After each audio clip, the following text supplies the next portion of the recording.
All right, guys, so welcome back to another drama-filled episode of Teen Mom 2. This, of course, is going to be a recap for the episode. I don't want to talk about it.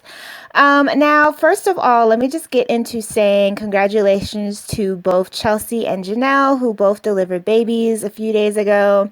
As we know, Janelle had a girl, Chelsea had a boy, and of course, Janelle is engaged. So it's been a lot of things that have happened. This is, of course, stuff that is going on in real time, aside from things that are being aired now. But I just wanted to kind of throw out my congrats for, both girls. All right, so getting into this week's episode, it was pretty much called I Don't Want to Talk About It because Kailyn was pretty much centered around this episode.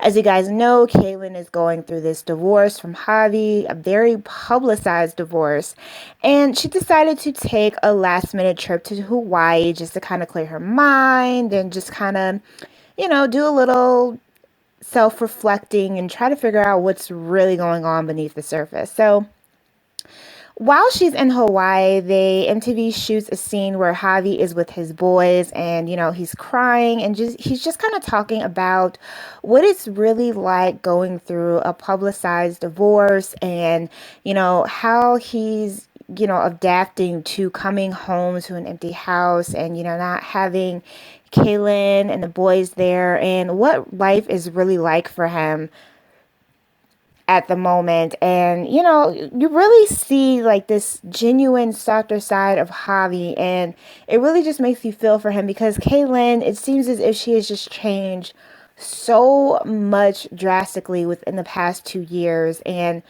we did see a little bit of an old Kailyn in this episode where, Javi comes over and she kind of, joking with him. This is after, of course, she comes back from Hawaii and she's had time to think.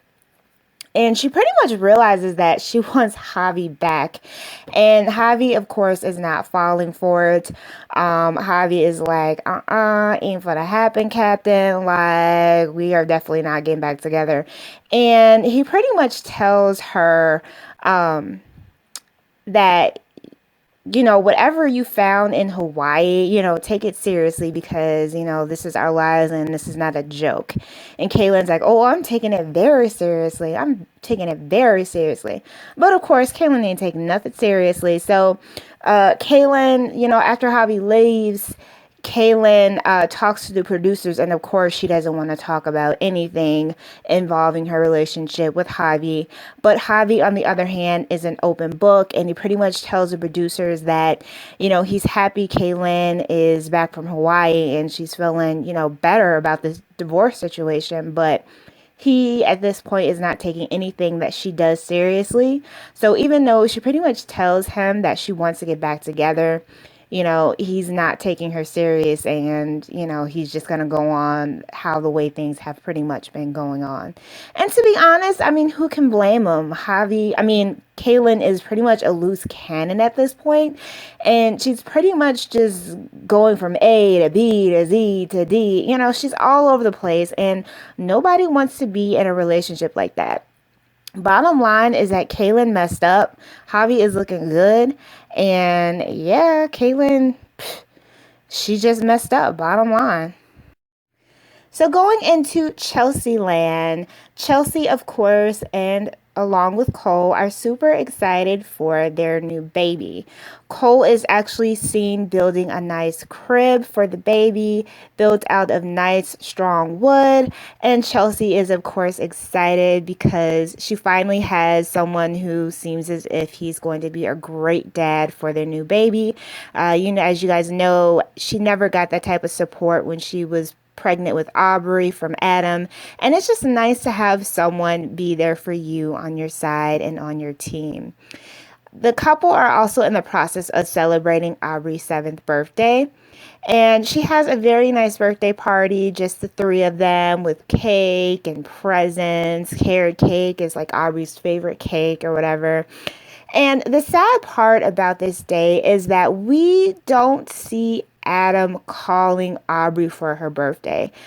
Adam is pretty much nowhere to be seen. There's no phone call, there's no text message. And Chelsea pretty much makes a point of trying to show the world that Adam is not there for Aubrey the way that he needs to be. Now, I do not feel as if Chelsea would lie to us and be like making up this crazy notion that, hey, Adam does nothing for his kid. There's no call, there's no text for his birthday. As you guys know, Adam is in and out of Aubrey's life. He comes and goes as he pleases. And it's really just sad. Like, you have two daughters and one of them just turned 7 and you can't do anything for her birthday. I mean, I just don't understand him whatsoever. He's just pretty much your typical deadbeat dad, and thank God that Aubrey has Cole as like a father figure to really just kind of look up to how a dad is really supposed to be and how a dad is really supposed to be, treating you. So I'm sorry, Adam, but I'm just tired of him, and this is just pretty much the last straw. Like, for you to not be there for your daughter, it's like, come on, dude. Like, you need a freaking wake-up call. Stop trying to impress us with MTV and do something for your daggone daughter. We're not the ones that you need to impress. You need to be impressing Aubrey, point blank. All right, guys, so heading into Janelle this week, she's pretty much fighting custody battles with Barbara. She's getting ready to head to court and pretty much have an all-out war with Barbara. Janelle, at the top of the episode, she fights with Barbara because she wants to take a trip with Jace to New York, and he has to miss a couple of days of school in order for him to do so. Barbara, of course, is not having it because she knows that it's important for Jace to be in school. And, of course, she fights with Janelle over the situation. Now, this situation with Barbara and Janelle has been going on for years. It's been ongoing. But the thing of the matter is that Jace, in actuality, really does want to stay with Barbara. And as much as it might hurt Janelle's feelings and things of that nature, I feel as if this is a time when we have to do something what's best for the kid. And if Jace is constantly saying that he wants to be with Barbara, let him freaking stay with her. I love Janelle. She does some really crazy and wild stuff sometimes. I might talk about her really badly because, she's just all over the place. But I think that Jace, we need to do what's best for Jace. And if Jace is constantly, saying he wants to stay with Barbara, then I think that that's exactly where he should be. This episode also kind of gets into Nathan being arrested. And he's arrested because he pretty much broke into his ex-girlfriend Jessica's house, which, as you guys know, Janelle assaulted, at the start of the season. And he broke into her house around 4 a.m. and he pretty much tried to strangle her. And that, of course, shakes Janelle to the core and makes her think twice about even leaving Kaiser with Nathan.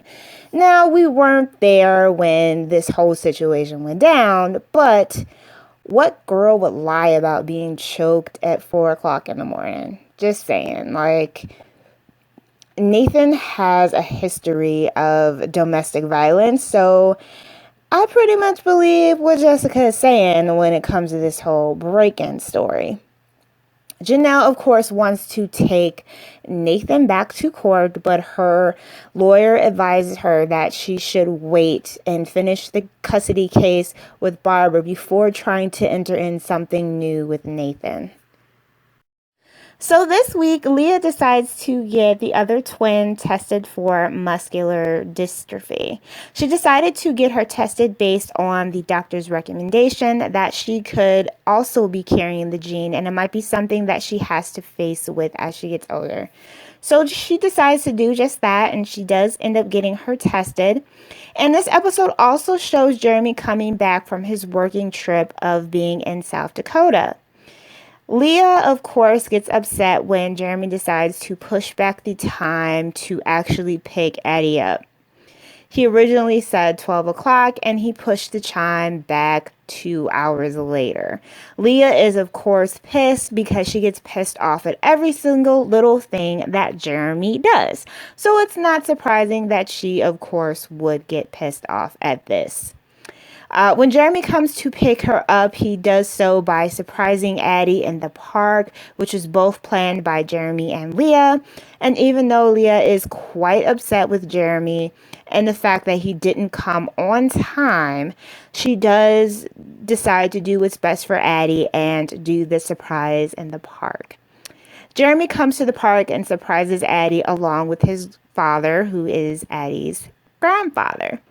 And I will say that he was looking quite in shape for an older gentleman.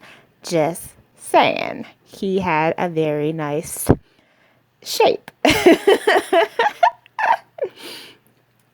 So all in all, things are good with Leah and Jeremy, despite the fact that he does rather, get on her nerves from time to time. Alright guys, so that's pretty much everything that went down in this week's episode of Teen Mom. I don't want to talk about it. Hope you guys enjoyed this week's recap. Be sure to comment, rate, and subscribe, and I will talk to you guys in the next one. Ciao!